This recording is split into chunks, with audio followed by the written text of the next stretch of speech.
right, so we're sampling both the S4 and the S5, and we're starting the day off with a little S5 love. We're dealing with the B9 generation car, so the T on the badge actually stands for turbo now. It's a twin scroll unit, and it's nestled right in the valley of the V of that 6-cylinder engine. This engine here makes 354 horsepower and 369 pound-feet of torque, and it's backed up by an 8-speed gearbox. It is not a dual clutch. This is not an S-tronic unit. It is the Tiptronic, which basically means it's the ZF 8-speed. So it's a good 8-speed. Someone asked why Audi didn't go with the dual clutch for this car, which is actually a good question, which is rare at the press briefing for a new car. And they had a good answer. It's because all of the torque here would create that jerky first gear, herky-jerkiness you get with a dual clutch. It would just be magnified with all this torque. So that is actually a really good reason to go with the 8-speed, especially since this 8-speed shifts nice and quickly. And it actually sounds good. Audi is listening and learning, and this car sounds pretty good. It doesn't sound as raucous and raw as the offerings from Mercedes and even Cadillac really, but it does sound so much better. Even just cruising around in general driving mode, it has drive select, so in the normal driving mode, there's a good little tone to it, but put your foot into it, and it comes alive a little bit, which you couldn't say of Audis from the past. So right off the bat, the driving experience is enhanced because the noise is better. And the noise goes a long way to allowing you to enjoy the driving experience of a performance or sporty focused car. The handling is nice and tight, and you tighten it up when you put it into dynamic mode by hitting that drive select button. But you can always do individual mode, and this being an S level car, not just the regular A5, there are tons of things to choose from. This car is also fitted with Audi's Sport package, and that gets you the new Quattro rear differential, the Quattro Sport diff. And this monitors torque left to right. It monitors yaw rate, throttle input, all kinds of other crap that engineers get excited about. Basically, it allows you to turn into corners more quickly and come out of them and put the power down more efficiently on the way out of the corner. So it makes you better than you actually are. Especially me. The S5 is going to start around $55,000 and run up to $59,000. You can build one over 60 if you get, the cold weather package and all that extra crap that I don't need living in California. The outside looks great. The designer went through some talk of what he was influenced by, and there's some actual really cool influences in the design of this car.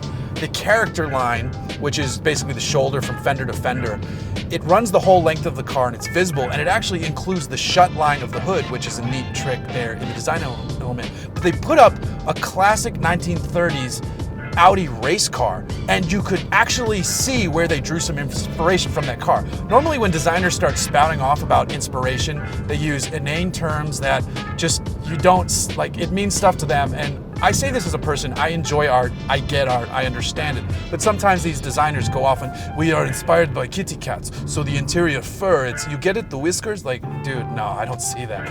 So we have a good looking Audi that's nice and sharp. It's sharper than, the B8 generation that came before it. It's going to be available in a convertible version as well. It's going to be available in the Sportback version, which is the one I'm really interested in. But so far, the day is starting off really nicely with this S5.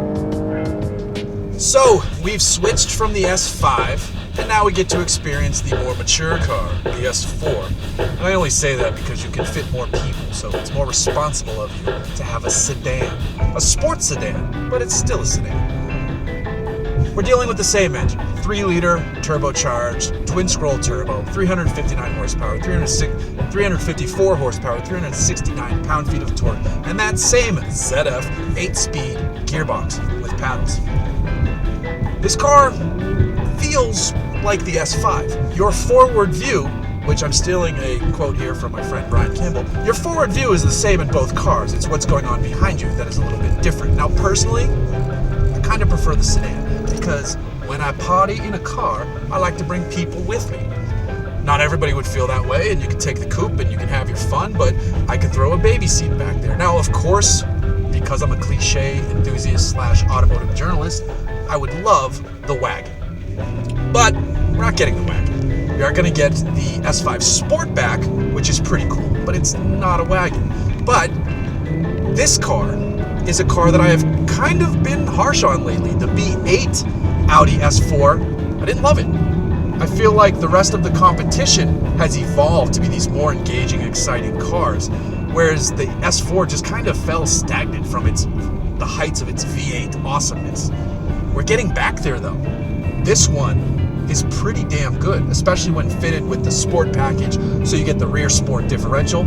It sounds so much better. I don't know if you're going to pick that up on camera as I'm going to run into this slow-ass Jeep in front of me. It sounds so much better. This 8-speed gearbox is great. The twin-scroll turbo has very short runs, which means it has less turbo lag, it has greater throttle response, it has greater turbo response, so it's doing very good things. It is a more responsive and engaging engine than the prior car, even though that car was supercharged. They've managed to do great things with this 3-liter turbo. The sedan, you get extra doors, you pay less money, which is kind of interesting. The sedan is a little bit cheaper than the coupe version. I guess style costs money. But this has similar shoulder lines, similar character lines. It's got the same diamond-inspired front grille, which that's more of that designer talk, but again, it makes sense here. Standard on these S-grade cars are 6-piston front calipers, which is really good stopping power for a car like this. You've got nice-looking wheels. The taillights are LEDs, and when you turn on the blinkers, the turn signals, they got this cool flow to them that instead of just blink, blink, blink, they flow. It's a pretty cool look when you see one in traffic. So once you pop everything into sport, it awakens throttle response, exhaust, the adaptive damping suspension which is offered on this car, all of it, including it even alters the way the rear sport differential works. So all of that, just pop it into dynamic and give it a go. And this thing is holding its ground on these curvy mountain roads here near Idlewild in California. This thing grips wonderfully. I mean, I hope I'm not scaring the crap out of my passenger right now. Not at all. Okay, good. I trust you. Oof, that's where you f***ed up. Famous last words by Brian Kim. The S4 should always be the great daily driver, commute to work, be happy about where you are in life because you can buy a $50,000 sedan and take it to your job and be happy.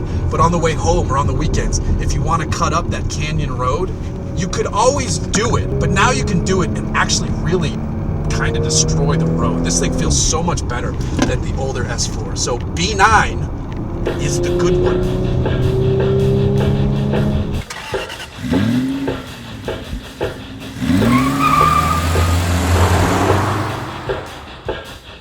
It's not T for supercharged, which... Got it, thank you, Nav. Great, thank you for interrupting my video. So, this Jeep. So we're dealing with the B9 generation car, which now that T on the badge, they flow. It's a pretty cool look when you see one in traffic, or if you're behind one. They look great. I'm babbling about taillights here.